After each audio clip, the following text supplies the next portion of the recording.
terremoto de 1960.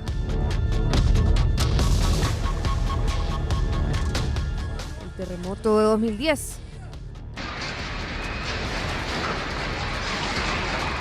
Marcaron historia en nuestro país. La magnitud del desastre obligó a cambiar todos los parámetros.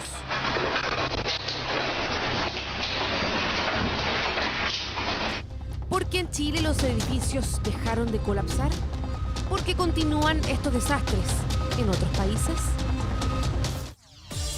Precisamente eso es lo que queremos conversar con Marcelo Lagos. ¿Por qué los edificios en nuestro país no se caen tras los terremotos? Marcelo, ¿cómo estás? Buenos días. ¿Y por qué esta pregunta? A raíz de, por ejemplo, ahí veíamos el terremoto de 2010, que fue de 8,8.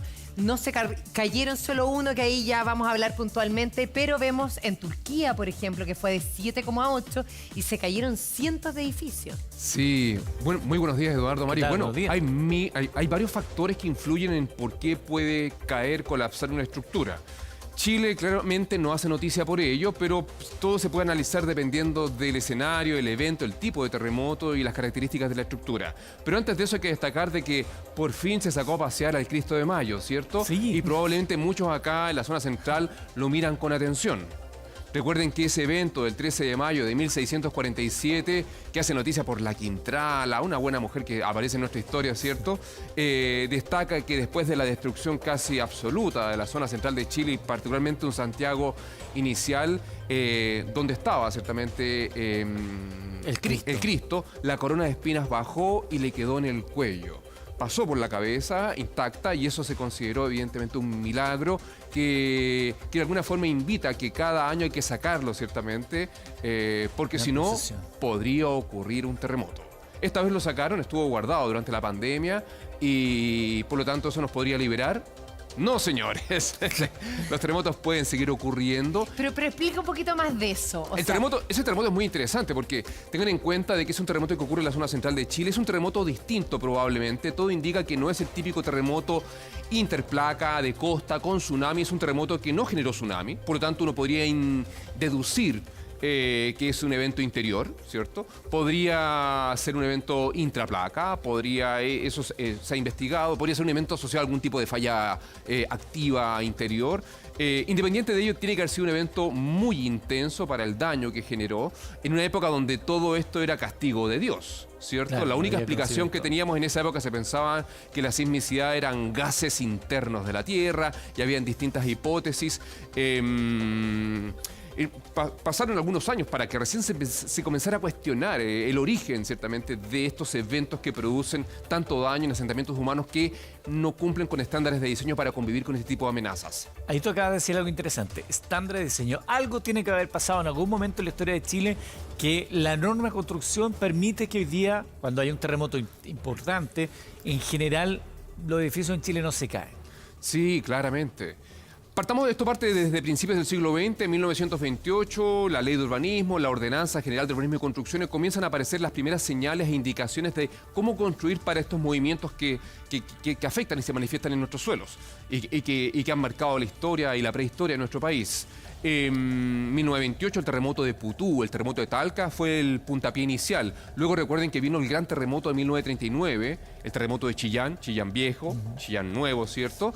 Y ese terremoto también fortaleció una serie de indicaciones que permitían ir construyendo de mejor forma. Pero estamos hablando de que para tener buenas normas tenemos que tener datos y los datos comienzan a registrarse un poco más adelante. El evento de 1960, como se mostraba en la nota, el terremoto más grande del mundo, magnitud 9.5, que barre con el centro-sur de Chile, gran terremoto con tsunami transpacífico, etcétera, potencia ciertamente la creación de la norma chilena sismo resistente, la norma NCH 433, que ve la luz en el año 1972.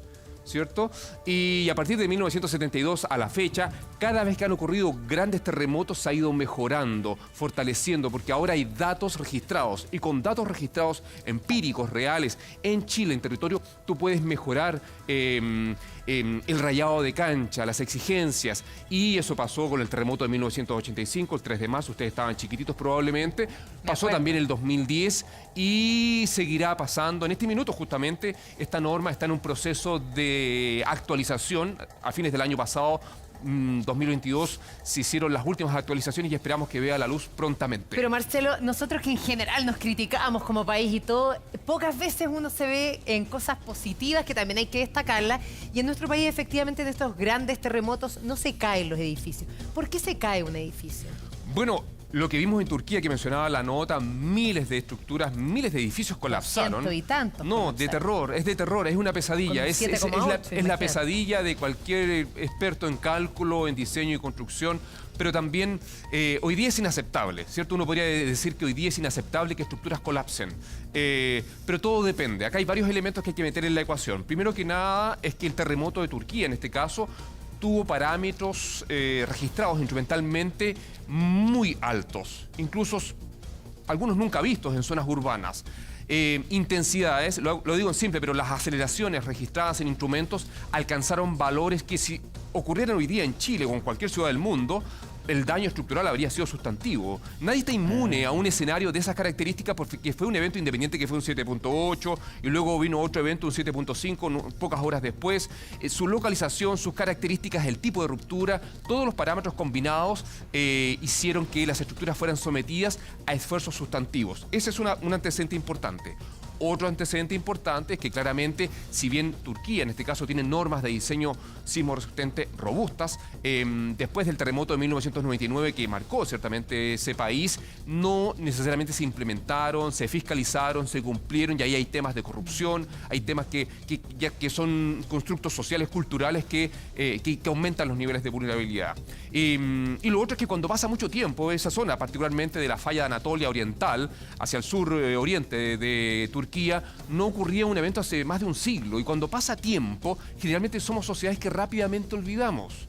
Nadie tiene pesadillas por la falla de San Ramón acá en Santiago, que no se activa hace 7.000 años. Pero algún día se va a activar y probablemente ya va a ser tarde.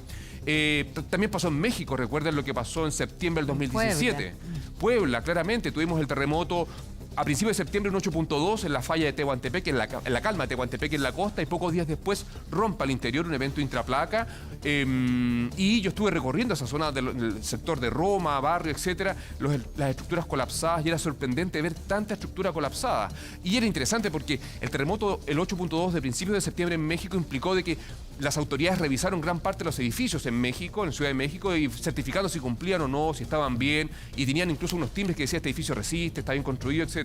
Pero cuando vino el terremoto de Puebla, claramente que está mucho más cerca de Ciudad de México, hablamos de Ciudad de México porque fue la más afectada y porque concentra millones de personas juntas ahí, el daño fue sustantivo. Cerca, no recuerdo bien el número de víctimas, cerca de 400 víctimas, pero muchos edificios colapsaron.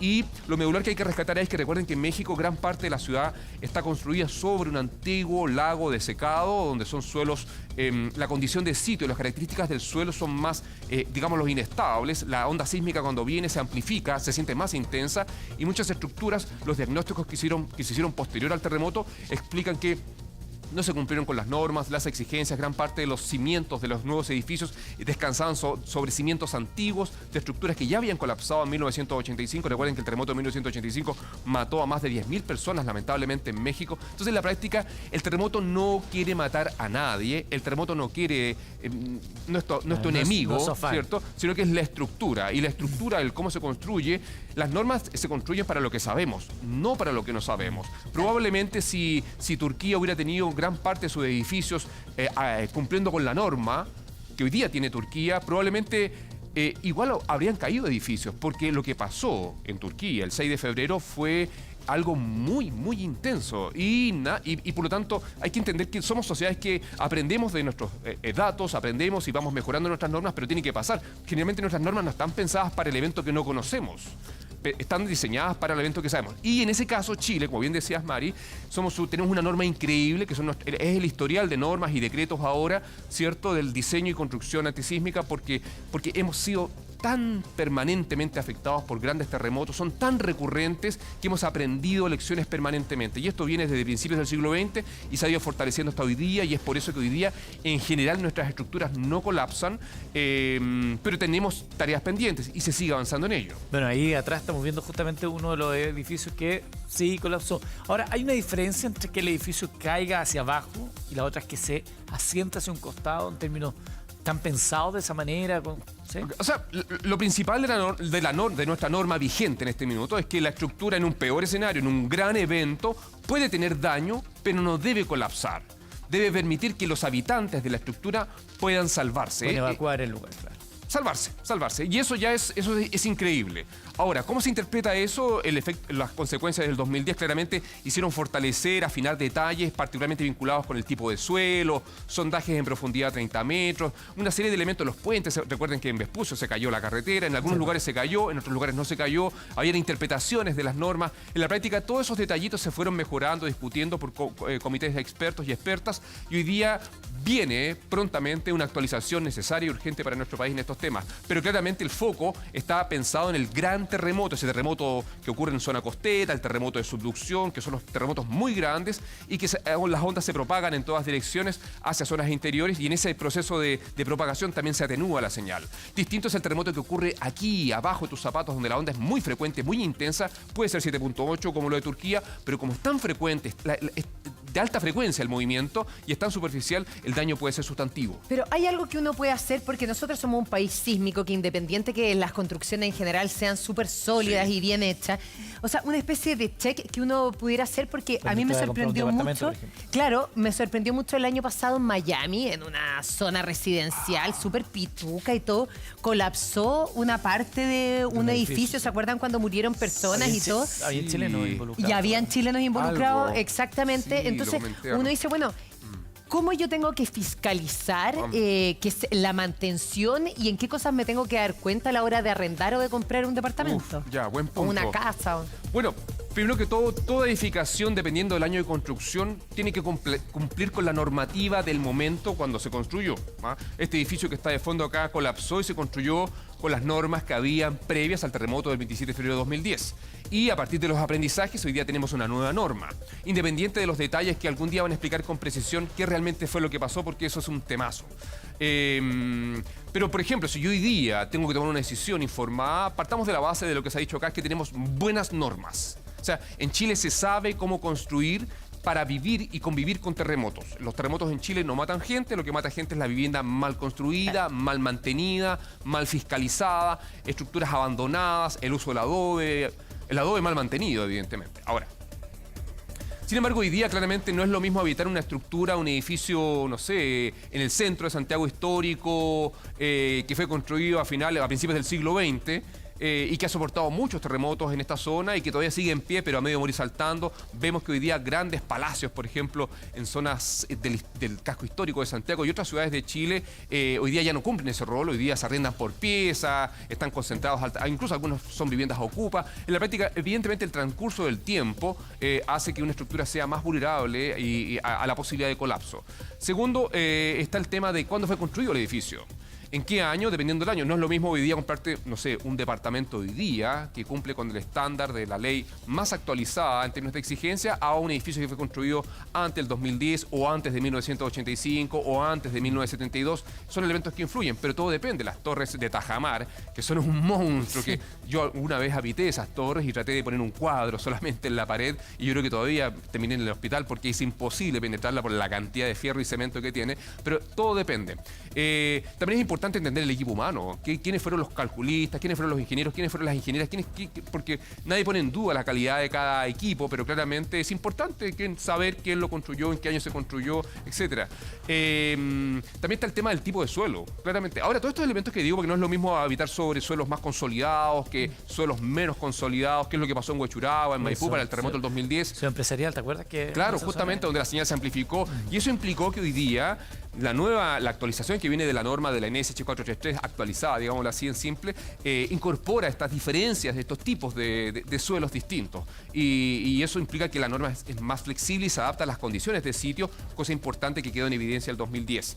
Pero en la práctica yo invitaría a que la comunidad, en el tema de la amenaza sísmica, debería estar tranquila, más que fijarse, entender de que este es un tema que en Chile hay normas, hay rayado de cancha, hay fiscalización y estamos llenos de profesionales competentes en estas materias. Bien, Marcelo, hemos estado viendo imágenes del edificio Alto Río que motivó una investigación, hubo personas sancionadas, el calculista, yo recuerdo en ese momento que fue investigado, y tenemos una gráfica que muestra cómo fue lo que ocurrió, qué es lo que estamos viendo, y cómo fue que este edificio no colapsó como cuando se ve las demoliciones que dinamitan y cae sobre sí mismo, sino que se acostó, se fue hacia atrás.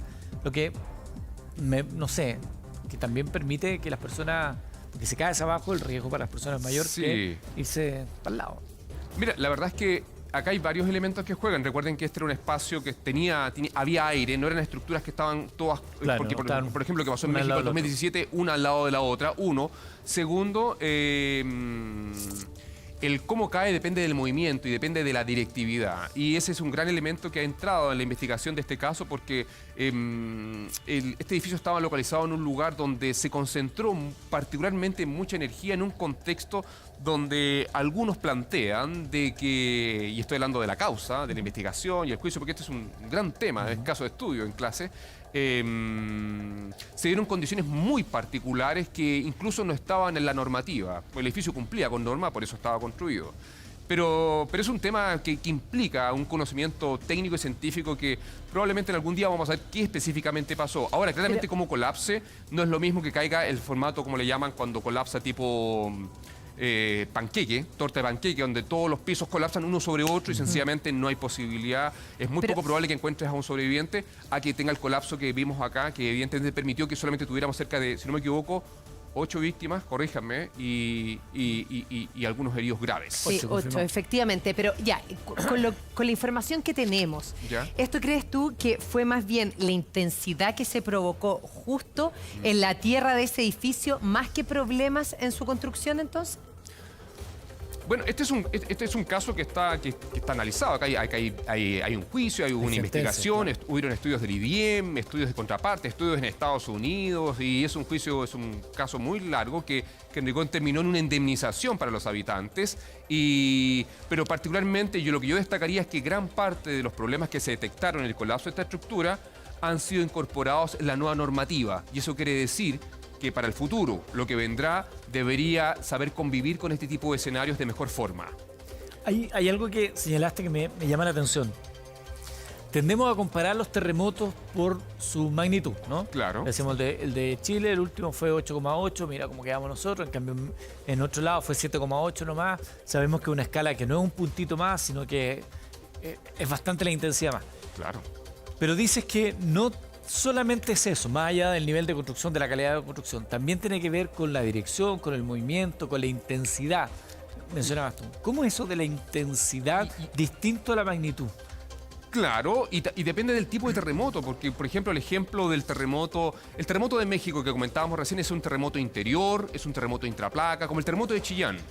Interior, no genera tsunami en la costa, y se siente muy intenso porque la caída de esfuerzos de ese tipo de terremotos se siente así muy intensa. Es corto, pero de alta frecuencia. El terremoto de Turquía no es el típico terremoto que ocurre en Chile, aunque tenemos contactos de ese tipo, que es el típico fallamiento de rumbo, donde son bloques que se mueven horizontalmente en direcciones opuestas, que son más superficiales y que su liberación de energía es distinta a lo que estamos acostumbrados aquí en Chile, donde generalmente el terremoto muy grande, el 8.8 2010 que mencionaban, por ejemplo, o el 9.5 gigante de 1960 o 2014, 8.1, 8.2 en Iquique, o el 8.4 ciertamente en Illapel el 16 de septiembre del 2015, son eventos que ocurren hacia la costa, ¿cierto? Son áreas de ruptura importantes, con tsunami generalmente porque deforman el fondo oceánico. Lo que pasa ya es que nosotros generalmente los asentamientos humanos estamos algo más distantes del área de ruptura. No es lo mismo donde las placas se deslizan una versus otra, no es lo mismo estar encima justamente del deslizamiento que esto ocurra más hacia el océano. Claro. Y esa distancia horizontal Claro. que tienen que recorrer las ondas mientras se propagan atenúa un poco la señal, independiente que la energía es un valor absoluto, 8.8, 9.5, la intensidad de alguna forma se ve atenuada por esos factores y es por eso que nosotros tenemos eventos muy grandes en magnitud, pero generalmente da esta característica de este tipo de eventos. Distinto sería que se nos active San Ramón o lo que ha pasado con Iquiño Ofqui, por ejemplo. Los eventos pueden ser de menor magnitud, pero evidentemente la intensidad puede marcar la diferencia. Y la diferencia pasa particularmente porque la magnitud es un parámetro que es netamente cuantitativo, que se vincula con la medición de la energía liberada en el minuto del terremoto, y la intensidad es un parámetro más cualitativo que depende de otras características como la distancia a la fuente del evento, el tipo de suelo, la materialidad donde yo me encuentro, y que puede marcar la diferencia entre el daño consecuente del gran Claro. evento. Ya, pero por ejemplo, si vamos a la falla de San Ramón, ¿la norma sirve de de algo o aquí lo que predominaría sería efectivamente el peligro de esta intensidad de lo que tú hablas, lo vemos a la vuelta de la pausa. No, pero ¿cómo me dejas Ay, así? poquito, Quiero poquito. saber, pues, Marcelo. Bueno, ya estamos de regreso con Marcelo Lagos hablando por qué los edificios en nuestro país en general no se caen tras los terremotos y en otros países vemos unos desastres impresionantes. Hablábamos antes de irnos a la tanda, Marcelo, de la falla San Ramón. Y decíamos, bueno, ¿qué pasa si se activa la falla de San Ramón? Si viene un terremoto en esa zona, la intensidad ¿sería de estas intensidades incluso más importante que la magnitud del terremoto? La magnitud, hay un umbral más o menos que se puede determinar dependiendo del largo esperado, si rompiera todo el segmento o los multisegmentos, y su profundidad uno puede estimar más o menos una magnitud. Y la intensidad la podemos hacer una conexión con la aceleración del suelo. Por ejemplo, para el terremoto del 2010, que ocurrió, ¿cierto?, de más o menos de Pichilemu hacia el sur, hacia el Golfo de Arauco, la máxima aceleración del suelo que se midió acá en Santiago de Chile fue de 0.5 G, que es un parámetro que te dice cómo se te mueve el suelo. Que se podría hacer una analogía con intensidad. 0.5. 0.5, muy intenso, muy intenso. Para que se haga una idea, en Turquía se midieron aceleraciones cercanas incluso de 2.0, pero eso fue muy grave, lo que pasó allá es otra cosa. Bueno, en el caso de estudios que se han hecho simulando matemáticamente mediante modelos numéricos, recuerden que un modelo, ¿qué es una modelo? Un modelo es, en este caso, una modelación que es una simplificación de la realidad, pero hoy día los modelos en estos temas de geociencia cada vez son más complejos y cada vez más avanzados. Ya han logrado simular qué pasaría si rompe todo el segmento, o parte, o con tales. Uno juega con los parámetros ahí macrosísmicos del evento, pero en la práctica dan aceleraciones en el área de influencia, estamos hablando del Piedemonte de Santiago, por lo menos hasta calle Tobalaba, de aceleraciones superiores a lo que se sintió el 2010 aquí en la zona central de Chile. Y eso implicaría que gran parte de las estructuras podrían ser sometidas a esfuerzos superiores para los cuales fueron diseñadas, entendiendo que hoy día la norma vigente que tenemos, ciertamente que son los decretos que se crearon después del terremoto del 2010, que complementan ciertamente la norma chilena, la NSH 433, tiene un umbral. Ahora, también hay que partir de la base de que la falla de San Ramón es un objeto tectónico que hoy día hay mucha información sobre la mesa que nos revela que es un objeto peligroso, que hay que entenderlo bien, que hay que incorporarlo, por ejemplo, en el instrumento de planificación territorial de la ciudad de Santiago, en el PRMS. También nos activa hace más o menos 7.000 años. Y el hecho que haya pasado tanto tiempo sin una activación, para muchas, suele ser sinónimo de que es poco probable que esto ocurra. Pero es importante nunca olvidar de que las probabilidades son probabilidades, ciertamente, y el hecho de que algo sea poco probable no significa que sea imposible. Suele pasar de que ponemos mucho o no entender bien qué significa poco probable o qué con imposible. Ahora, y ese es un gran tema también que no se ha resuelto bien. Ya, tú dices, 7.000 años que no ha pasado nada y ahí tenemos un esquema, lo podemos Aproximadamente, aclarar. Sí. Pero también nos has dicho que en la medida que pasa más tiempo, más energía se acumula. Por lo tanto, podría ser un arma de doble filo, que efectivamente esa baja posibilidad se active y además ahí está el nivel de acumulación que sea un evento muy complejo. Sí, bueno, yo destacaría, Eduardo, desde ese punto de vista de que el trabajo de la ciencia es proveer conocimiento a partir de la experimentación, de métodos basados en evidencias y resultados que permiten avanzar y ser mejores sociedades. Por lo tanto, si yo sé que tengo el colesterol alto, si tú sabís que tenés que levantarte temprano a hacer tu cardio, tu pesa, ¿cierto? Me imagino como Eduardo, todas las mañanas. 4 ahí. Mi footing. Claro, ¿cuánto? Mi footing. Tu footing, claro. No es por casualidad, o sea, si hay información y una serie de recomendaciones que te invitan a ello, es bueno hacer caso de eso, porque queremos estar sanos, porque queremos vivir más, porque queremos compartir con los seres queridos. Hoy día, en el caso de Santiago de Chile y otras ciudades también que las fallas activas se han ido detectando, tenemos información. Hay documentos, hay informes técnicos, hay publicaciones científicas, hay tesis de pre y posgrado, hay un marco teórico que nos revela ciertamente un escenario que entendemos mejor que antes. Y si tenemos información, es bueno considerarla. Porque como hemos dicho acá, la idea no es caer en este típico modelo reactivo que después de que pasan las cosas, creamos las normas, las restricciones, etc.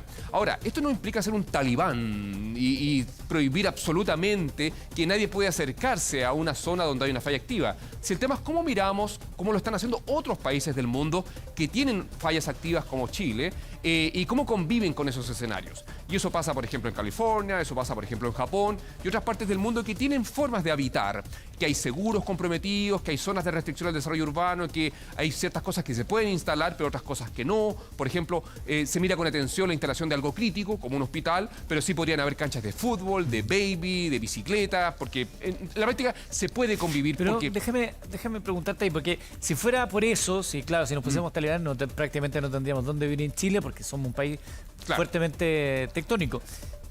¿Se puede establecer si tenemos la falla de San Ramón? Supongamos, voy a ocupar nuevamente este espacio Dale, que por hemos favor. ocupado hoy día de ejemplo para varias cosas. Mira, necesito que suba de nuevo. Supongamos que este es el monte y esta línea blanca es la falla de San Ramón. ¿Ya? Si eso en algún minuto se activa, ¿cómo podemos saber hasta dónde, suponiendo que aquí, no sé, está Maipú, Pudahuel, Curacaví, La Playa, Viña? Ya. ¿Cómo saber hasta dónde podría afectar esto? Porque, claro, alguien en San Miguel dice, no, yo no soy leso, yo no vivo en la falla de San Ramón, pero te puede Sí. afectar igual. Po. Oye, Eduardo, me hiciste acordar de la Eleontina Morrison, ¿se llamaba? Eglantina. Cuando Sí. mostraba la escenografía de un edificio que tenían Sí. en el Happening con Haas, ¿cierto? Eglantina, Perdón, que subía hasta el todo para mostrar la Valentino, escenografía. Bueno, pero rescato, Valentina, lo hiciste rescato extraordinario. la analogía.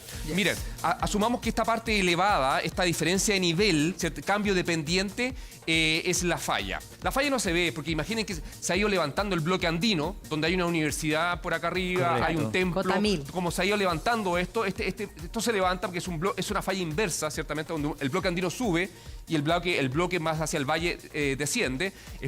Son fuerzas de compresión, ciertamente, y por lo tanto liberan energía de forma muy, muy potente, digámoslo así. Y no es que quede un escarpe así 90 grados, sino que esto acá cae material. Cada vez que se va levantando, va cayendo material y por lo tanto queda una leve pendiente. Por lo tanto, quienes habitan o conocen el pie de Monte Santiago ven que hay algunas viviendas instaladas en pendiente, bajan los materiales producto de acción erosiva en las cuencas, etc. Bueno, si ocurriera un terremoto, el bloque andino es el donde se va a sentir de forma más intensa. Y el bloque que va hacia el valle, hacia Maipú, como decías, Eduardo, debería recibirlo con menor intensidad. Pero evidentemente la zona que está cercana a la traza de la falla es donde se concentran las máximas aceleraciones. Y eso, los estudios, porque todo depende del escenario. Pero yo puedo modelar matemáticamente. ¿Qué pasa si rompe solamente esta parte del segmento? Claro. ¿Qué pasa si rompe todo entre Hasta Cerro acá. Alvarado, Lo Barnechea y llega hasta Pirque, bajo el río Maipo? Y todos esos escenarios permiten tener una idea de lo que podría pasar. Ahora, es importante también considerar el peor escenario. El peor escenario... ¿Cuál sería el Que rompa todo el segmento, que son cerca de 30, 50 kilómetros de largo, por unos 20 kilómetros de profundidad, con un deslizamiento acumulado que ya data de hace más o menos 7.000 años. Y en ese caso podríamos tener un evento 7.5, 7.6, muy superficial. Y en ese caso los estudios que se han realizado revelan aceleraciones muy altas en la traza de la falla hasta la calle Tobalaba aproximadamente, con todo lo que significa de Tobalaba para arriba, y a medida que nos vamos hacia Maipú, hacia el poniente, ¿cierto? Estas aceleraciones del suelo van disminuyendo. Son eventos muy confinados, en áreas muy restringidas, pero dada la alta densidad de uso residencial, el riesgo es alto, porque para que haya riesgo tiene que haber una amenaza, en este caso la amenaza sísmica, de la posibilidad de un terremoto superficial o cortical. Tiene que haber exposición, mucha gente habitando arriba de ella, y tiene que haber vulnerabilidad. O sea, hay distintos niveles de susceptibilidad de ser afectados en caso de que se materialice el terremoto. En ese caso, considerando que es de Tobalaba hacia arriba, estamos hablando de La Reina, Peñalolén, Paracano, que Todo el será pie de Las monte, Condes, claro. todos los pies de Pero monte. ojo que esto no es categórico, no es que, ay, yo estoy en Tobalaba No. al frente, bien, coto, libre, aquí no me pasa nada. No, la naturaleza es un continuo. Sí, claro. Obvio. Tobalaba es una calle de referencia. Una referencia, claro. Esto es gradual, la naturaleza es gradual. No es que Pero- acá sea Tacna, Arica, Sí, todo el claro. mundo. Marcelo, ya tú te ponías en el peor escenario, pero Sí. en caso de que hubiera un terremoto y se activa esta falla de San Ramón, ¿cualquier escenario sería muy negativo o podría ser terrible para nosotros? La verdad es que la magnitud del daño va a depender de mil cosas. La hora del día, va a depender del día de la semana, va a depender de la combinación de elementos. No es lo mismo que ocurra bajo una planta de gas o infraestructura crítica vital, o que ocurre en el segmento más hacia el sur, la Florida, Puente Alto, donde todavía la densidad de habitantes es más baja, todavía a diferencia de lo que pasa en el sector nororiente de Santiago. O sea, todo depende del contexto, el minuto, el momento. Pero, por ejemplo, el terremoto de Las Melosas de 1958 es un típico terremoto de falla superficial muy parecido a lo que podría pasar. El terremoto, por ejemplo, del sistema de fallas Liquiñe-Ofqui, que es otro tipo de contacto, ¿cierto? Falla de rumbo, del terremoto que ocurrió en abril del 2007, que generó un tsunami por deslizamiento, también son... O sea, los terremotos hoy día por fallas superficiales o corticales son eventos que ocurren en nuestro país, han marcado la historia, por ejemplo, reciente en Nueva Zelanda, han pasado en Japón, o sea, son eventos que ocurren pero son menos frecuentes, pero eso no quiere decir que no ocurran.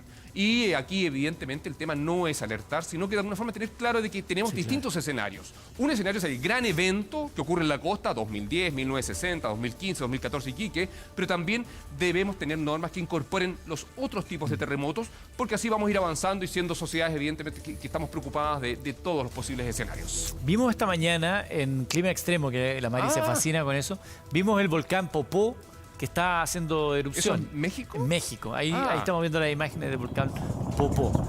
Habíamos visto también el Nevado del Ruiz y habíamos visto varias activaciones de volcanes y nos preguntábamos si estarán vinculados unas con otras. ¿Podríamos entender que Chile, ya que tiene volcanes en el cinturón de fuego del Pacífico, podrían estar activándose también? ¿Podría ser una señal de algo o son digamos, casas distintas? Sí, buena pregunta. Recuerden de que México, al igual que Chile, la costa pacífica de México, estamos hablando de la costa donde el mar es más agresivo, no estamos hablando de los todo incluidos que están para el otro lado. Hay gente que le gusta ir a México pero va para el otro lado, el lado simpático. Claro, no el Pacífico. Claro. No, el Pacífico también tiene cosas simpáticas. En su momento Luis Miguel iba a Acapulco, el Chavo del Ocho también, con la Chilindrina, pero también tienen Ixtapas y Guatanejo, tienen lugares interesantes, pero es distinto la costa pacífica de México porque está expuesta a un borde de subducción. Igual que Chile, tiene otro ángulo, tiene otras velocidades, pero eso no quita de que puedan ocurrir grandes eventos como también el volcanismo, porque la actividad volcánica va asociada a ese proceso de choque de placas donde una placa oceánica subducta o se introduce bajo una placa continental. En ese caso es la placa de Cocos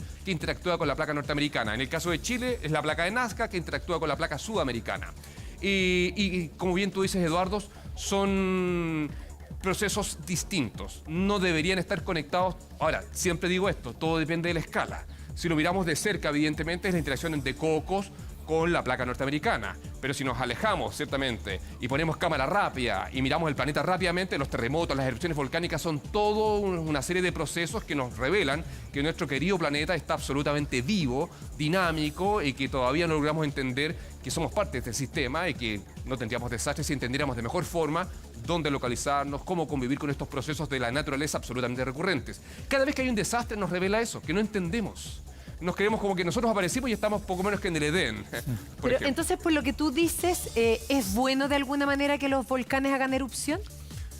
Cuando tú dices que significa que la naturaleza está viva, Sí. que no podemos controlarlo todo, de alguna manera como puede equilibrar como el planeta. Más que bueno, acá el punto es que si tú entiendes, si entendemos como sociedades que somos parte de un sistema, vamos a entender de que una erupción volcánica puede ocurrir en cualquier segundo, que son recurrentes y que de alguna forma hay ciertos lugares que no me tengo que localizar porque es altamente probable que la erupción volcánica y sus productos sean un peligro para mí, para mis asentamientos, para mis cercanos, etcétera.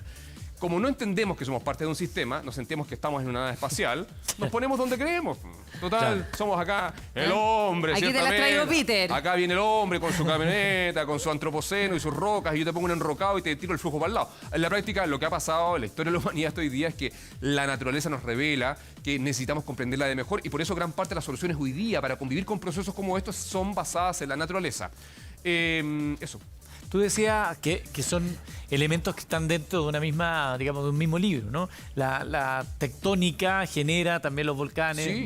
Sí. Ha pasado en algunas oportunidades, ahí nos reportaban a través de redes sociales que ha habido un temblor y al poco tiempo se activa un volcán. ¿Tiene que ver directamente con esa dinámica? A veces sí, a veces no, como dice la canción. Claro, la cámara magmática donde están acumulados estos materiales que vienen ciertamente desde el magma avanzando hacia la superficie, encuentran estos puntos de debilidad, producto de fallamientos en superficie, etcétera, aparte de los puntos calientes como Hawái, que es un volcancito que aparece ahí, o Rapa Nui, Isla de Pascua, etcétera. Un terremoto puede ser un elemento que detone, acelere un proceso eruptivo que estaba ahí esperando. Es como el típico ejemplo que se cuenta en clases de la botella de Coca-Cola. Ciertamente hay gente que toma esas bebidas con azúcar y gas, después nos explican por qué tienen aceite sin la tremenda barriga, ¿cierto? Dice, no estoy hinchada, estoy hinchado. Y son ¿Por secos, qué? ¿Por son qué? secos para tomar bebida. Bueno, hay gente que toma esas cosas. Y imagínate que tú agitas esa botella de Coca-Cola, claramente, inmediatamente va a salir todo disparado. Un terremoto podría detonar eso y ocurrió justamente después del gran terremoto de 1960, el 22 de mayo. Pocos días después entró en erupción el complejo volcán en Puyehue, entró en actividad el volcán y es uno de los pocos ejemplos clarísimos de conexión entre un terremoto y una erupción volcánica. Pero recuerde que en el 2010 nuestros volcanes en la zona centro-sur no entraron en actividad. Por lo tanto, uno podría pensar, no necesariamente siempre es así, pero No puede necesariamente, pasar. claro. Y esa primera pregunta sobre la conexión entre el volcán Popó de México y los volcanes de Chile es porque, y ahí otras personas también lo plantean en la mañana, es porque se habla a veces de cordones de volcanes. Sí, sí, es que son cordones, tal como tenemos el cinturón de fuego del Pacífico, que de alguna forma explica la zona de contacto de placas de subducción donde se producen los grandes terremotos y también los volcanes, están todos alineados. Entonces hablamos del cinturón de fuego, hablamos del cordón volcánico, en Chile se habla del arco volcánico, que es una serie de volcanes que alguna vez estuvieron más hacia la costa. Por ejemplo, el Manquehue es un antiguo pedazo de un volcán. Antiguamente los volcanes estaban más para la costa, gradualmente se van moviendo hacia el interior, hacia el oriente. Hoy día los volcanes activos en la zona central los tenemos allá, ciertamente cerca de la frontera con Argentina, pero por eso. Lo interesante del volcán y que lo hace complejo es que no se sabe cuándo va a entrar en actividad. Independiente de que tenemos monitoreo, que en Chile tenemos un sistema de vigilancia volcánico robusto, el volcán puede entrar en no se actividad. puede prever. Claro, a diferencia del terremoto, por ejemplo, el terremoto del 2010 ocurrió el 27F, ya han pasado 13 años, y uno podría afirmar que es poco probable que ocurra un evento de similares características en el mismo lugar. A diferencia del volcán, en cualquier minuto puede tener una erupción. Y eso independiente que hay tiempos de paz, que hay monitoreo, y también no se sabe cuánto dura. La erupción comienza, pero ¿cuándo termina? El terremoto te mandó al suelo, ¿duró cuánto? 4 minutos, 2 minutos, 5 minutos del 60, tremendo terremoto. 6 minutos el gigante de Japón de 2011. Pero la erupción volcánica, no sé, recuerden Chaitén, comienza el 1 de mayo del 2008 y terminó en diciembre del 2009. Duró casi 2 años. Oye, está bueno para En la hablar pre- otro día de los volcanes en particular, ¿ah? Nunca sabes cómo va a terminar esa canción. Exactamente. El lunes es un día importante. ¿El Sí, qué? el lunes, El lunes es aniversario del superimportante. terremoto del lunes, 60. El lunes es 22 de mayo y primero que todo, el año pasado se aprobó el Día Nacional para conmemorar el Día de la Memoria y la disminución del riesgo de desastres socionaturales. ¿Esto qué implica? Que todos están invitados a reflexionar, a pensar de lecciones aprendidas que nos permitan, ¿cierto?, ser sociedades más resilientes y aprender a convivir con este tipo de escenarios que han marcado la historia de nuestro país, ocurren hoy día y seguirán ocurriendo por millones de años más. Por lo tanto, no olvidar, este lunes 22 de mayo conmemoramos todos el Día de la Memoria, ¿cierto?, para que esto nunca más nos vuelva a sorprender, porque van a seguir ocurriendo. Muy importante. Gracias, Marcelo, por estar con nosotros. Muy Como buenos todas días. las semanas te pasaste siempre aprendiendo con Marcelo gusto, Lagos en Marcelo. el Buenos Días a Todos. Me gusta cuando hace el movimiento, el temblor, Marcelo, que hace. Va. Que, me encanta. Marca registrada. Hacemos una pausa y al regreso, atención, nueva situación compleja en el barrio Mata, Avenida Mata. ¿Qué te pasó, barrio Mata? Tenemos un completo reporte y también hoy día, atención, que estarán unos amigos de de un lugar maravilloso, de la maestranza, están cocinando con nosotros. Así que no se separen nuestras Prepare la hojita para la receta también. No se conoce. Y volvemos.